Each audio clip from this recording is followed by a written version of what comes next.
Baik, bismillahirrahmanirrahim. Assalamualaikum warahmatullahi wabarakatuh. Bertemu lagi dengan saya di Abil Maiwa Channel. Jadi teman-teman, channel ini merupakan channel pendidikan tempat kita berbagi tentang aplikasi pendidikan, Microsoft Office, serta tips dan triks komputer. Jadi di sini admin akan meluruskan ya beberapa pertanyaan dari teman-teman subscriber ya, yang bertanya di kolom komentar, apakah bisa mengetahui nilai hasil observasi. Katanya mendapatkan beberapa informasi ya, bahwa katanya bisa mengetahui nilai hasil observasi. Nah, untuk khusus yang pertanyaan yang pertama ini, admin akan coba lingkari, berikan tanda kuning ya. Nah, ini peringatan buat teman-teman ya, bahwasanya apakah bisa mengetahui nilai hasil observasi. Di sini banyak sekali ya artikel di luar sana yang mengatakan bahwa bisa melihat hasil observasi, tapi teman-teman guru terutama yang P2, P3, Bapak Ibu jangan percaya itu.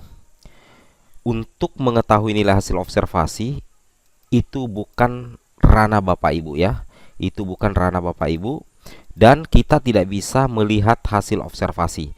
Karena yang mengetahui nilai hasil observasi itu adalah tentunya pusat dan Panseldah ya, Panselnas dan Panseldah.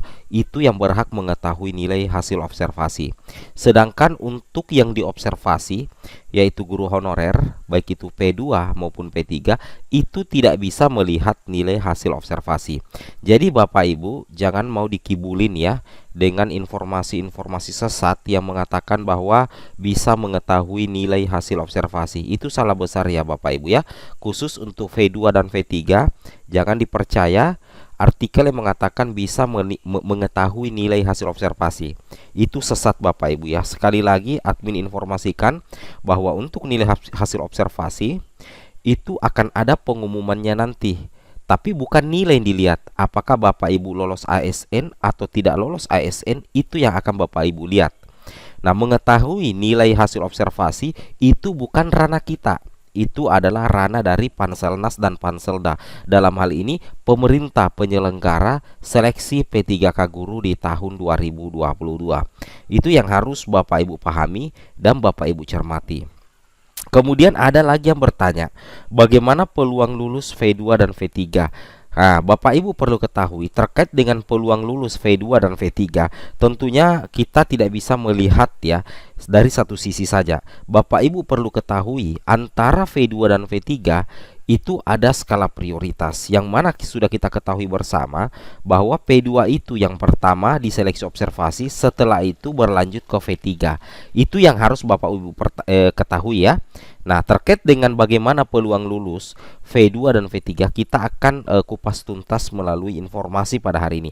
Tapi sekali lagi, untuk mengetahui nilai hasil observasi, jangan mau dikibulin Bapak Ibu ya. Itu tidak bisa, bukan ranah kita untuk mengetahui nilai hasil observasi. Nah, terkait dengan hal itu, Bapak Ibu, kita langsung ke slidernya. Di sini Bapak Ibu perlu pahami, kita kupas tuntas ya P2 dan P3, bagaimana cara mengetahui hasil penilaian kesesuaian. Admin sudah jawab. Itu tidak bisa Bapak Ibu ya. Itu tidak bisa. Itu tidak bisa dilihat ya. Seperti itu. Jadi untuk bagaimana cara mengetahui hasil penilaian observasi atau penilaian kesesuaian, itu tidak bisa. Ini bukan ranah kita, tapi ini adalah ranah dari Panselda dan Panselnas. Nah, kemudian bagaimana peluang kelulusan seleksi kesesuaian? Bagaimana alur penempatannya? Ini yang bisa kita bahas ya. Kalau ini yang pertama itu tidak bisa, bukan ranah kita Bapak Ibu ya. Nah, yang kita bisa bahas ini bagaimana peluang kelulusan seleksi kesesuaian dan bagaimana alur penempatannya. It's okay ya, kita langsung to the point saja. Kita langsung to the point Bapak Ibu ya. Nah, Bapak Ibu perlu pahami bahwasanya ini adalah status penilaian dari pengawas, kepala sekolah, dan guru senior. Kalau yang ini kan ini belum menjawab soal ya, tapi ini cuma contoh saja. Kalau sudah centang begini, berarti ini dianggap sudah mengisi pengamatan atau observasi untuk P2 dan P3. Nah, terkait dengan kelulusan itu urusannya pusat Bapak Ibu ya. Kita tidak perlu ketahui, yang penting kita sudah observasi. Nah, terkait dengan peluang lulus, Bapak Ibu perlu memahami bahwa ada 3 urutan pengisian formasi P3K di tahun 2022. Yang pertama itu berdasarkan nilai akhir, yang kedua berdasarkan usia, dan yang ketiga itu berdasarkan masa kerja. Admin berikan contoh satu di sini, Bapak Ibu ya. Nah, misalkan di sini adalah sekolah A, kemudian di sini sekolah B, sekolah C, dan sekolah D. Nah, tidak selamanya yang mendapatkan nilai observasi paling tinggi itu bisa lolos ASN. Ada beberapa kemungkinan yang menyebabkan bukan nilai tertinggi yang menjadi penentu. Contoh kasus yang ada di depan ini Bapak Ibu ya, di layar monitor, dan ini sudah pernah dibahas juga oleh Kemendikbudristek. Kalau tidak salah itu pernah dibahas langsung secara live di kanal YouTube-nya Kemendikbud RI. Itu sudah pernah dibahas oleh Bapak Andika Ganendra Bapak Ibu ya. Oke. Nah, misalkan di sini sekolah A ada formasi 1, guru honorer 1. Sekolah B ada guru honorer 1, ada formasi 1. Ke sekolah C dan sekolah D ada itu terjadi kelebihan guru honorer ya. Jadi sekolah C dan sekolah D itu terjadi kelebihan guru dan tidak ada formasi. Nah, setelah diobservasi ternyata yang menjadi pemenang itu adalah guru yang ada di sekolah C dan guru yang ada di sekolah D. Logikanya dia mendapatkan nilai yang paling tinggi. Nah, tetapi berdasarkan aturan di sini instansi ini sudah tidak ada sekolah kosong lagi. Kemudian tempat pemenang observasi di sekolah C dan sekolah D itu sudah kosong, itu sudah kelebihan guru. Sehingga secara otomatis meskipun dia mendapatkan nilai tertinggi itu tidak bisa diluluskan Bapak Ibu ya menjadi ASN. Maka muncullah yang namanya pemenang kedua, yaitu di sekolah A dengan di sekolah B, yang mana guru induk langsung mengunci formasi yang ada di sekolahnya masing-masing meskipun masuk dalam kategori pemenang kedua. Nah, kemudian guru yang pemenang pertama tadi itu juga tidak bisa mengisi formasi di sekolah A, di sekolah B, karena memang tidak ada istilah geser-menggeser di seleksi P3K di tahun 2022. Itu yang perlu Bapak Ibu ketahui, bahwa tidak selamanya nilai observasi tertinggi itu menjadi penentu utama kelulusan.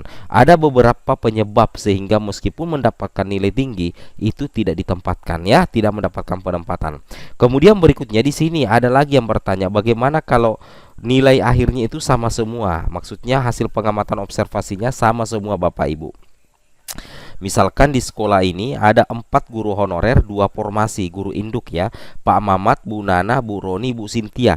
Kebetulan Pak Mamat ini statusnya adalah P2. Seperti kita ketahui bahwa P2 ini adalah THK 2 atau yang kita kenal dengan istilah kategori 2. Menurut beberapa sumber informasi bahwasanya P2 itu akan menjadi prioritas di seleksi observasi atau penilaian kesesuaian Bapak Ibu ya. Nah, kebetulan keempatnya ini nilainya sama ya, nilai akhirnya sama-sama 100. Nah, kalau kita lihat status dari keempat guru honorer ini ternyata ada satu yang statusnya P2. Maka secara otomatis Pak Mamat ini akan mengisi satu slot formasi di sekolah ini karena dia adalah V2 dan nilainya masuk dalam persyaratan ya. Oke, artinya hasil observasinya masuk dalam persyaratan. Nah, tinggallah Bu Nana, Bu Roni, dan Bu Sintia. Kebetulan itu nilai akhirnya itu sama Bapak Ibu ya, 100. Nah, bagaimana penentuan kelulusannya? Karena ketiga kategori ini adalah V3, maka yang dilihat yang kedua adalah usia. Siapa yang paling tua Bapak Ibu? Misalkan Bu Nana yang lebih tua, misalkan usianya sudah 50. Sedangkan Pak Roni 45, Bu Sintia 44. Maka secara otomatis Bu Nana yang mengisi formasi karena dia lebih tua. Tapi kalau misalkan sama-sama usianya semua, bulan harinya sama, maka akan dilihat lagi masa kerja. Tapi biasanya susah Bapak Ibu ya kalau usianya sama dan bulan tanggalnya sama. Itu cuman kebetulan saja Bapak Ibu. Itu yang harus Bapak Ibu pahami. Kemudian Bapak Ibu perlu memahami juga bahwa ada yang mengatakan bahwa katanya bisa mengetahui hasil penilaian kesesuaian. Sekali lagi admin katakan itu salah besar, itu hoax Bapak Ibu ya. Kita tidak bisa mengetahui hasil penilaian kesesuaian karena itu bukan ranah kita, itu ranahnya Panselnas dan Panselda, seperti itu ya. Bapak Ibu perlu pahami bahwa untuk jadwal P3K Guru di tahun 2022 ini sebenarnya sudah diumumkan di publik Bapak Ibu ya, di websitenya guru PPPK Kemdikbud.co.id. Bahkan Bapak Ibu juga sudah bisa mengunduh panduan penilaian SIM penilaian kesesuaian. Jadi bukan saja pengawas, guru senior dan dinas pendidikan yang bisa mengetahui info ini, tetapi semua guru. Karena semua guru itu bisa mengunjungi portal resmi Kemendikbud.co.id untuk melihat panduan SIM penilaian kesesuaian seleksi guru ASN P3K tahun 2022.